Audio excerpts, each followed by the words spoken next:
नमस्कार दोस्तों, आज की इस वीडियो में हम पढ़ेंगे जीवों में जनन।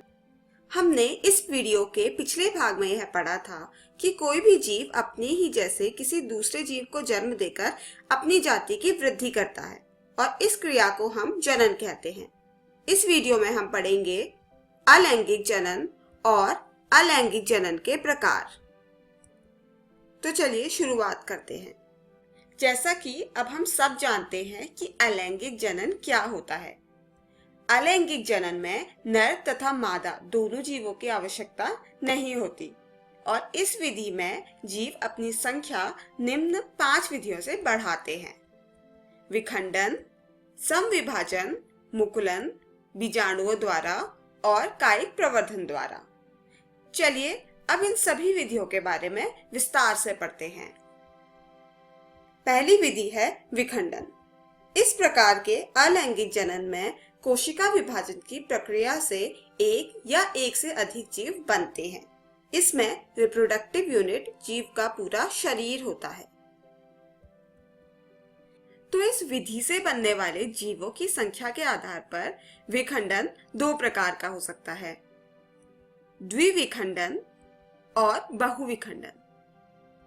द्विविखंडन के उदाहरण हैं प्रोटिस्टा, जैसे कि अमीबा, पैरामीशियम, बैक्टीरिया और कुछ एल्गी यानी कि शैवाल, जैसे कि क्लैमिडोमोनास। बहुविखंडन के उदाहरण हैं प्लाज्मोडियम, मोनोसिस्टिस और अमीबा। पहले हम पढ़ेंगे द्विविखंडन को। जब विखंडन की प्रक्रिया द्वारा एक जीव से सिर्फ 2 जीव बने, उसे द्विविखंडन कहते हैं। पहले जीव कोशिका का केंद्रक विभाजित होता है और फिर कोशिका द्रव्य। इसका सबसे आम उदाहरण है अमीबा। पहले केंद्रक 2 भागों में विभाजित हो जाता है, फिर जैसा कि आप देख सकते हैं उसके आसपास के कोशिका द्रव्य का भी विभाजन होता है और इसी प्रकार एक जनक अमीबा से 2 अमीबा उत्पन्न होते हैं जो कि पेरेंट अमीबा के क्लोन होते हैं। बहुविखंडन। इस विधि में पूर्ण विकसित जीव के केंद्रक अनेक केंद्रकों में समसूत्री विभाजन द्वारा विभक्त हो जाते हैं। इसके परिणाम स्वरूप अनेक केंद्रक बनते हैं। इसके पश्चात प्रत्येक केंद्रक थोड़े थोड़े जीव द्रव्य के द्वारा घिर जाता है और अनेक संतति कोशिकाएं उत्पन्न होती हैं। इसका उदाहरण भी अमीबा हो सकता है, क्योंकि अमीबा द्विविखंडन और बहुविखंडन दोनों विधियों से जनन कर सकता है।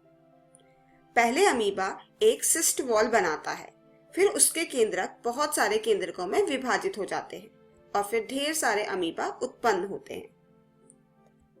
इसका दूसरा उदाहरण मलेरिया फैलाने वाले प्लाज्मोडियम है। मच्छर के काटने से प्लाज्मोडियम के स्पोरोजोइट्स लीवर सेल में पहुंचते हैं।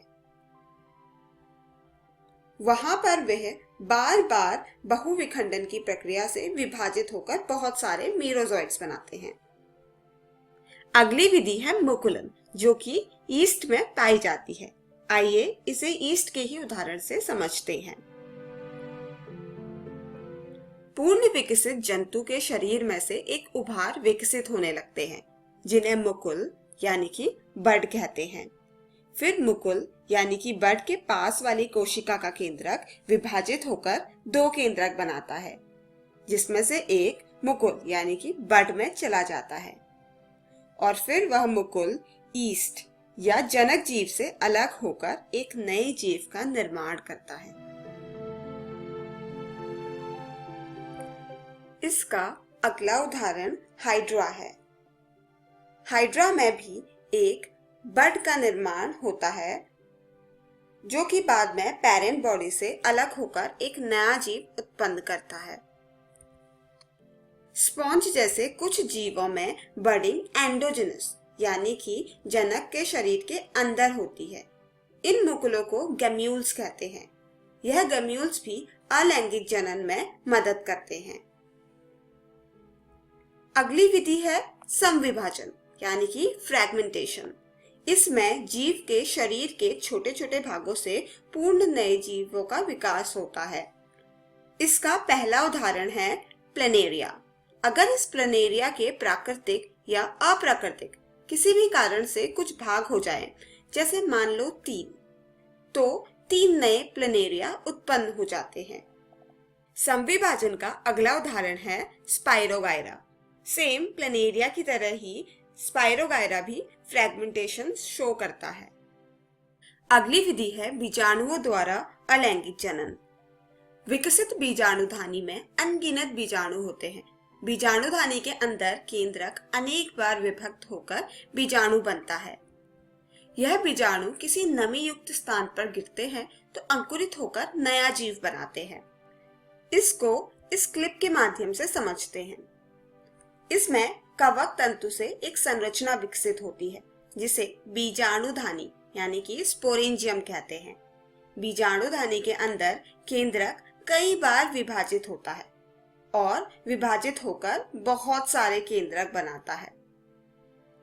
इसमें से हर एक केंद्रक थोड़े से कोशिका द्रव्य को साथ में लेकर बीजाणु बन जाते हैं। परिपक्व होने पर बीजाणुधानी फट जाती है और बीजाणु मुक्त हो जाते हैं। प्रत्येक बीजाणु एक नया जीव बनाते हैं। इसका सबसे आम उदाहरण है क्लैमिडोमोनास। क्लैमिडोमोनास एक शैवाल होता है। क्लैमिडोमोनास में ज़ूस्पोर नाम के बीजाणुओं का निर्माण होता है जो कि अलैंगिक जनन में मदद करते हैं। हर एक ज़ूस्पोर एक नया क्लैमिडोमोना बनाने में मदद करता है। कवकों में भी इस विधि द्वारा अलैंगिक जनन देखा गया है। पेनिसिलियम भी इसका एक उदाहरण है। पेनिसिलियम में कोइनिडिया नाम के बीजाणु बनने से अलैंगिक जनन संपन्न होता है। पौधों में भी अलैंगिक जनन होता है। यह कायिक प्रवर्धन की प्रक्रिया से होता है। पौधे के किसी एक भाग से पौधा उगाने की प्रक्रिया कायिक प्रवर्धन कहलाती है। यह कलिकाएं पौधों के तने, जड़ तथा पत्तों पर हो सकती है। तने का उदाहरण है आलू और अदरक, जड़ों का उदाहरण है स्वीट पोटैटो और पत्तों का उदाहरण है ब्रायोफिलम। चलिए विस्तार में देखते हैं। आलू के पौधे के तने में कलिकाएं होती हैं जिन्हें आई कहते हैं, जो कि बाद में अंकुरित होकर नया पौधा बनाती हैं।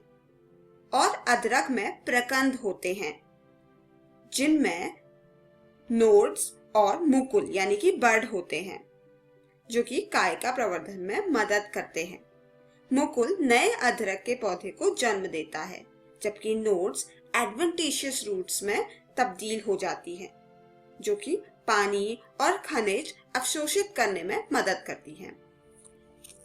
ब्रायोफिलम अपनी पत्तियों में बड विकसित कर लेता है और इन बड्स यानी कि मुकुल से नया पौधा विकसित होता है। इस वीडियो में हमने पढ़ा अलैंगिक जनन और अलैंगिक जनन के प्रकार, जो कि हैं विखंडन, समविभाजन, मुकुलन, कायिक प्रवर्धन और बीजाणुओं द्वारा। अब आप अलैंगिक जनन के इस टॉपिक को अपनी जीव विज्ञान की एनसीईआरटी की पुस्तक से जरूर पढ़ें।